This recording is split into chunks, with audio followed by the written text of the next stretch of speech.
مدینہ منورہ میں نجار کے چند وفد آئے، ہر طرف ہنگامہ اور شور برپا ہونے لگا۔ حضرت عمر رضی اللہ تعالی عنہ نے حضرت عبد الرحمن بن عوف رضی اللہ تعالی عنہ سے فرمایا کہ آؤ چلو، ہم اس رات چوری وغیرہ سے لوگوں کو بچانے کے لیے پہرہ داری کرتے ہیں۔ چنانچہ وہ دونوں رات بھر پہرہ داری کرتے رہے اور جس قدر اللہ نے ان کے لیے لکھا تھا نمازیں پڑھتے رہے۔ اسی دوران حضرت عمر بن خطاب رضی اللہ تعالی عنہ نے کسی بچے کے رونے کی آواز سنی تو آواز کی طرف متوجہ ہوئے اور جا کر اس کی ماں سے کہا، جو اس کو چپ کرانے کی کوشش کر رہی تھی، خدا کا خوف کرو، اپنے بچے کا خیال کرو۔ یہ کہہ کر اپنی جگہ تشریف لے آئے۔ پھر تھوڑی دیر کے بعد بچے کے رونے کی دوبارہ آواز آئی تو اس کی ماں کے پاس گئے اور اسی طرح اس کو سمجھا کر واپس آ گئے۔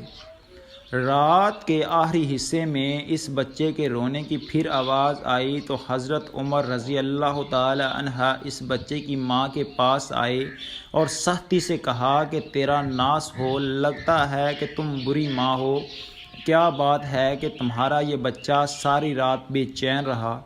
ماں نے پریشانی اور بھوک کے عالم میں جواب دیا کہ اے اللہ کے بندے، تو نے مجھے آج کی رات پریشان کیا، میں اصل میں اس بچے کو دودھ چھڑانے کی کوشش کر رہی ہوں مگر یہ انکار کرتا ہے۔ حضرت عمر رضی اللہ تعالی عنہ نے حیران ہو کر پوچھا کہ تم ایسا کیوں کر رہی ہو؟ بچے کی ماں نے کہا کہ اس لیے کہ عمر رضی اللہ تعالی عنہ اس بچے کا وظیفہ مقرر کرتے ہیں جس کا دودھ چھڑا لیا گیا۔ حضرت عمر رضی اللہ تعالی عنہ خوف سے تھرانے لگے اور اس سے پوچھا کہ اس بچے کی کتنی عمر ہے؟ اس کی ماں نے بتایا کہ اتنے مہینے کا ہے۔ حضرت عمر رضی اللہ تعالی عنہ نے کہا کہ تیرا ستیہ ناس ہو، اس کا دودھ جلدی نہ چھڑاؤ۔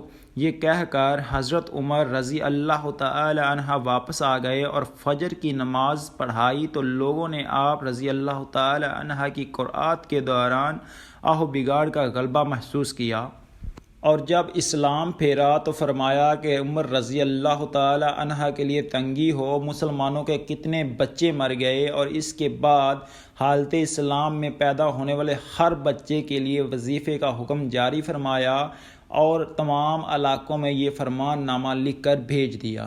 مدینہ منورہ کی ایک جانب ایک چھوٹا سا گھر تھا جس میں ایک نابینا بوڑھی عورت رہتی تھی، جس کے پاس ایک ڈول، ایک کھجور اور کھجور کے زرد پتوں سے بنی چٹائی کے سوا دنیا کا کوئی سامان نہیں تھا۔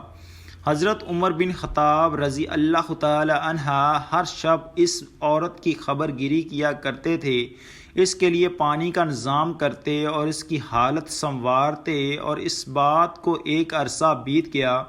ایک دن حضرت عمر رضی اللہ تعالی عنہ اس کے گھر تشریف لے کے گئے تو دیکھا کہ ہر چیز باسلیقہ اور ترتیب کے ساتھ رکھی ہوئی ہے۔ فوراً سمجھ گئے کہ ضرور ان سے پہلے کوئی شخص آیا ہوگا جس نے سارا کام درست کر دیا۔ اس کے بعد آپ رضی اللہ تعالی عنہ کئی بار آئے اور ہر مرتبہ دیکھنے کی کوشش کی کہ کوئی شخص آتا ہے اور ان کی صفائی کر جاتا ہے۔ حضرت عمر رضی اللہ تعالی عنہ یہ معلوم کرنے کے لیے کہ آخر کون ان سے پہلے آ کر سارے کام کر جاتا ہے، گھر کے قریب کسی کونے میں چھپ گئے۔ اچانک ایک آدمی کو گھر کے قریب آتے دیکھا، اس نے دروازہ کھٹکھٹایا، پھر اندر چلا گیا، اور وہ ابو بکر صدیق رضی اللہ تعالی عنہ تھے جو ان دنوں مسلمانوں کے خلیفہ تھے۔ حضرت عمر رضی اللہ تعالی عنہ اس پوشیدہ جگہ سے باہر آئے۔ آپ رضی اللہ تعالی عنہ کے لیے حقیقت امرہ واضح ہو گئی اور اپنے آپ سے اظہار تعجب کرتے ہوئے کہنے لگے، ابو بکر، خدا کی قسم تم ہی ہو سکتے ہو، خدا کی قسم تم ہی ہو سکتے ہو۔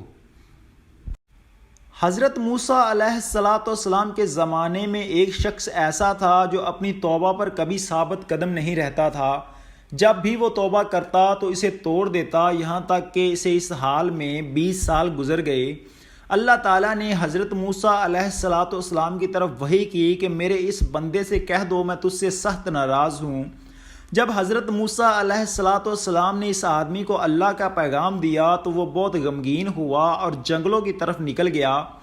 وہاں جا کر بارگاہ رب العزت میں عرض کی، اے رب ذوالجلال، تیری رحمت کم ہو گئی یا میرے گناہوں نے تجھے دکھ دیا؟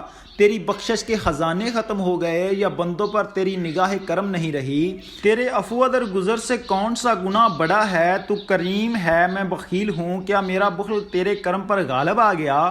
اگر تو نے اپنے بندوں کو اپنی رحمت سے محروم کر دیا تو وہ کس کے دروازے پر جائیں گے؟ اگر تو نے دھنکار دیا تو وہ کہاں جائیں گے؟ اے رب قادر و قہار، اگر تیری بخشش کم ہوگی اور میرے لیے عذاب ہی رہ گیا تو تمام گناہ گاروں کا عذاب مجھے دے دے، میں ان پر اپنی جان قربان کرتا ہوں۔ اللہ تعالیٰ نے حضرت موسیٰ علیہ السلام سے فرمایا، جاؤ اور میرے بندے سے کہہ دو کہ تو نے میرے کمال قدرت اور عفو در گزر کی حقیقت کو سمجھ لیا ہے، اگر تیرے گناہوں سے زمین بھر جائے تب بھی میں بخش دوں گا۔ حضرت موسیٰ علیہ السلام نے ایک دفعہ اللہ پاک سے عرض کیا، یا الہی مجھے اپنے عدل و انصاف کا نمونہ دکھا۔ فرمایا، اچھا فلاں مقام کی طرف چلے جاؤ، وہاں میرے انصاف کا نمونہ دیکھ لو۔ موسیٰ علیہ السلام اس مقام کی طرف چلے گئے جہاں چند درختوں کے جھنڈ لگے ہوئے تھے اور صاف پانی کا چشمہ بہہ رہا تھا۔ آپ ان درختوں میں چھپ کے بیٹھ گئے اور ایک گھوڑا سوار آیا، چشمے سے تھوڑا سا پانی پیا اور 1000 اشرفیوں کی تھیلی وہیں بھول گیا۔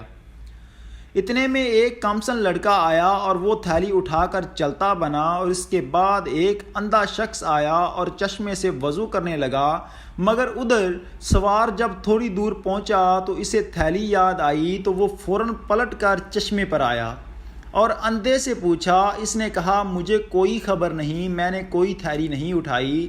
اس پر سوار کو غصہ آیا اور اس نے اندھے کو قتل کر دیا۔